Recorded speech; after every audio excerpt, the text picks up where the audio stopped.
On James Cook's status tomorrow. James Cook had a little bit of a hammy, but he's good to go. He was limited early in the week, but he perked up. That was really just a tightness issue, not a full-blown hamstring, injury or tear. So he's going to get to tote the rock for the Bills, feeling good, no issue there. The bigger issue is Ed Oliver, defensive line. He's out. So the Jets are happy about that, but they're going to have to deal with James Cook. He's going to be in the lineup, good to go.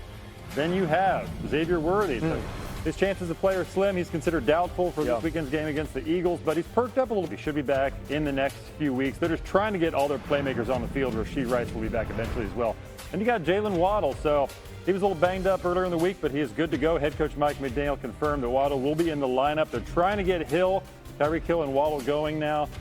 Ugly game against the Colts last week, but Waddle's really a guy who developed a lot of chemistry over the years of Tua Tagovailoa, but especially this camp. They were really cooking before they started to struggle in week one, so they're hoping that Waddle gets back on it. He is healthy, good to go. A get-right game against the Patriots. The Patriots, a team that Waddle had 8 catches, 144 yards, and a touchdown against. Jeremy Fowler is back. So too is last year's Super Bowl rematch.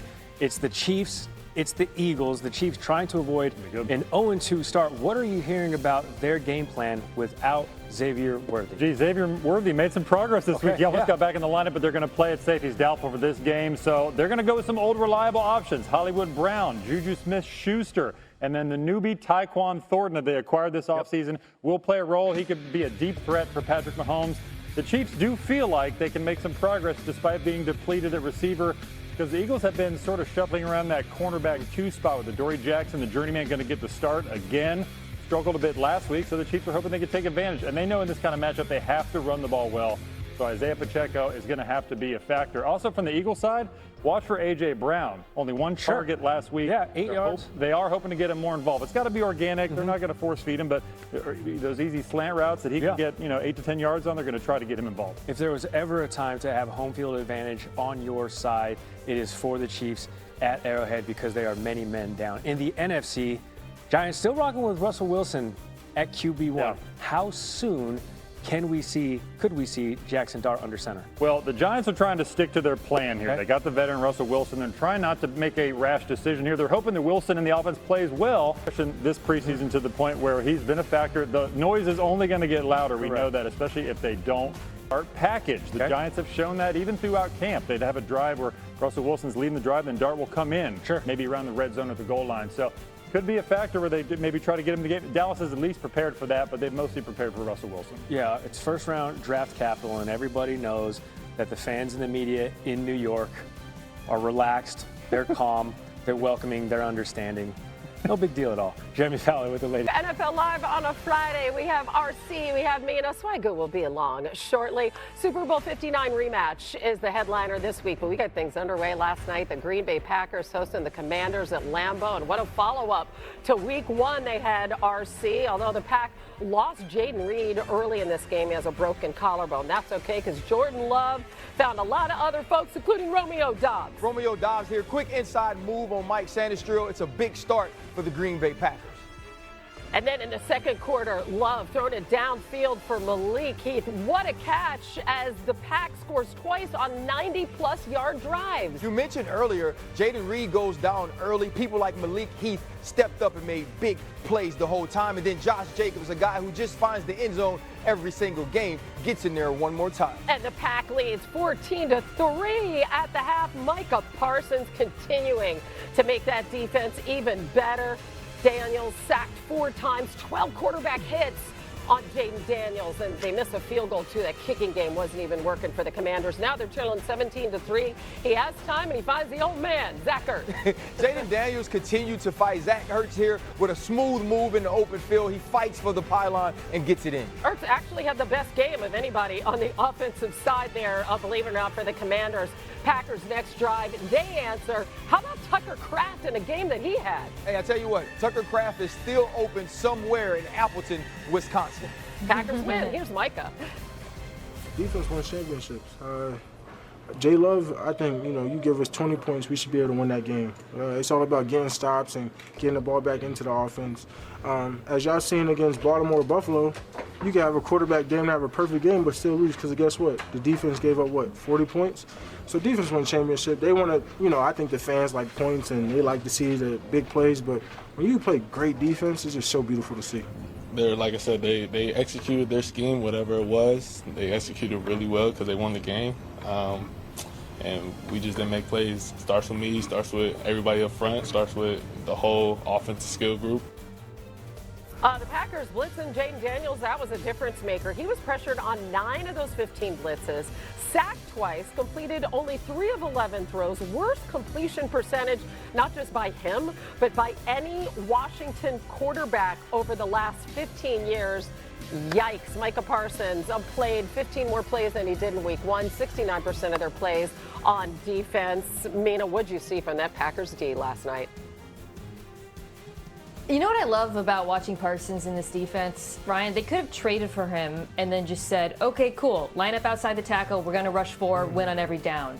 Instead, Jeff Hafley, the defensive coordinator, uses him as like the queen on the chessboard, mixing up his alignments, sending pressures, both real and simulated, in different situations. And then you have other defensive linemen taking advantage of their one-on-ones. Devontae Wyatt, Brooks, Rashawn Gary, who was excellent as well.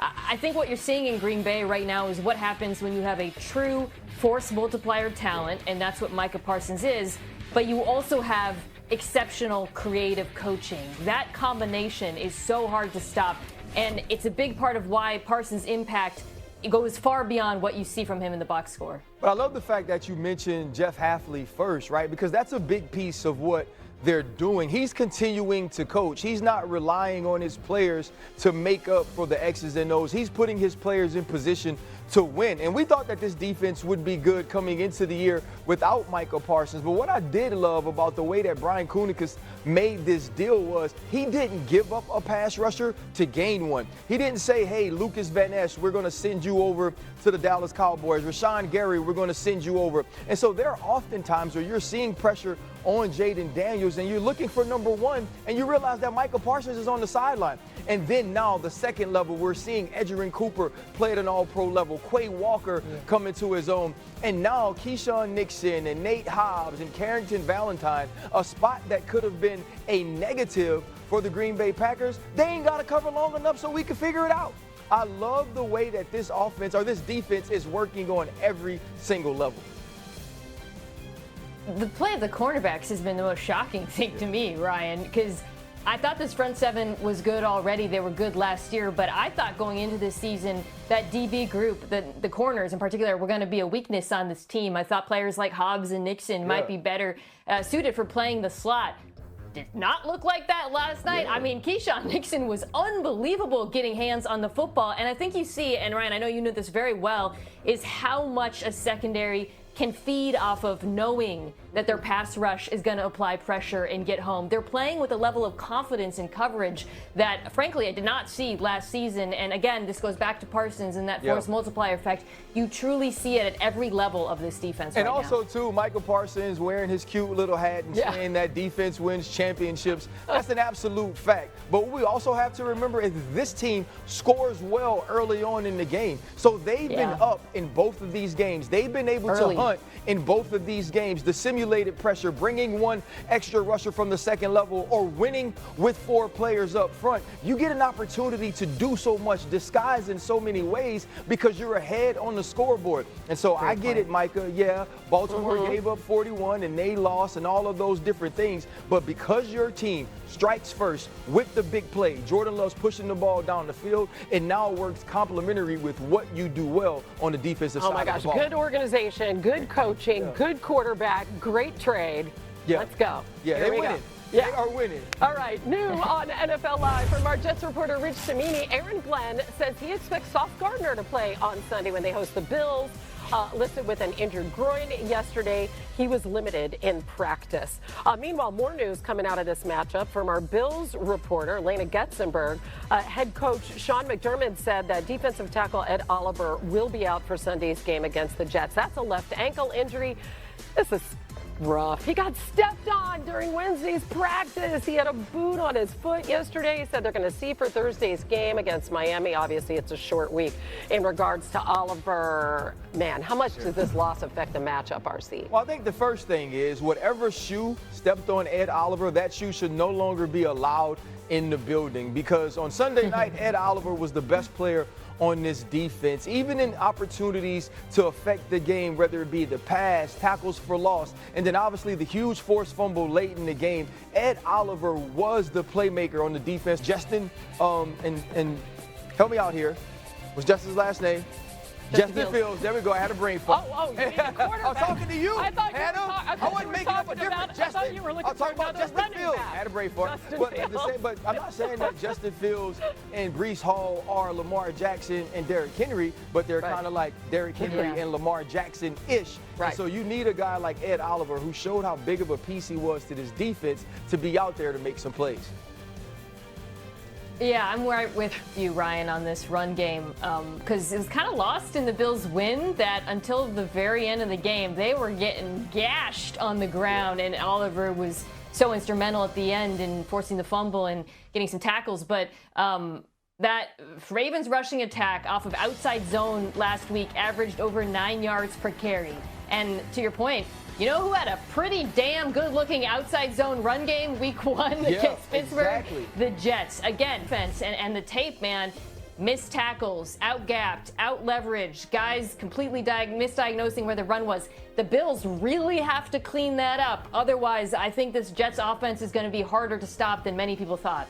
Yeah, when you looked at the Jets offense, that was the offense we've been waiting to see. That was the Breece Hall we've been looking for since he was drafted out of Iowa State, and now you add Justin Fields to that. And some of that quarterback run that, quite frankly, they didn't show in the preseason. I felt like it got Justin in the rhythm. They were able to move the pocket in the pass game. And when you saw what he did by scrambling to throw, I think it's going to put a ton of pressure on the Buffalo Bills in this defense. And this is going to be one of those games, at least in my opinion, that ends up being a lot closer than it looked when the schedules were made in the offseason. I mean, I think all of us see the possibility of an upset alert, and yet when you look at the picks that we all made, we made the Bills. But here's our twisted logic. There's the gong. We ruined week 1 for so many teams. So I think, Mina, this gives the Jets a chance. What do you think? So we didn't talk about the Bills' offense. That's why I'm picking the Bills to win. I think Josh Allen is going to move the ball. Right. Hey, Rita, exactly. It's not that the Jets can't do all of the things we said the Jets can do. It's just that Josh Allen and the Bills can do a little bit more offense. I think this game is close, but I believe when you have the best player on the field, and in a lot of instances the best player in all of the NFL, they find ways to make plays when it matters most. Yeah, definitely some hope, though, in the start of the Aaron Glenn era. Justin Fields as quarterback. Thank you. Hannah, I'm talking about running back. We didn't know what you can't read your mind. Well, maybe we should. Just getting started on Sunday's Super Bowl rematch, which comes our way. The defending champion Eagles into KC to face the 0-1 Chiefs. So let's build out a play sheet presented by ESPN Bet Sportsbook. You do the honors, please, RC. You know what? We're going to start with Saquon Barkley, 107.5 yards. I'm going to say under, and here's why. Because I look at Steve Spagnuolo and the way that he played against this team in the Super Bowl, he made sure that Saquon Barkley was not going to beat him. So he's going to force Jalen Hurts, A.J. Brown, Devontae Smith to be the guys to do it. And I just don't believe that he's going to say 26, you get an opportunity to be anywhere you want to be. Mahomes, 241.5 yards. I'm going to go over for this. And the reason I'm going to go over is because he's going to have to pass it. He's going to have to move it around. And just remember, the corner opposite Quinyon Mitchell, who was a Dory Jackson in the last game, he had a very tough time against the Dallas Cowboys. If CeeDee Lamb doesn't drop a few passes, I think that that's a lot different on the scoreboard and also the stat sheet. And also A.J. Brown, 4.5 receptions.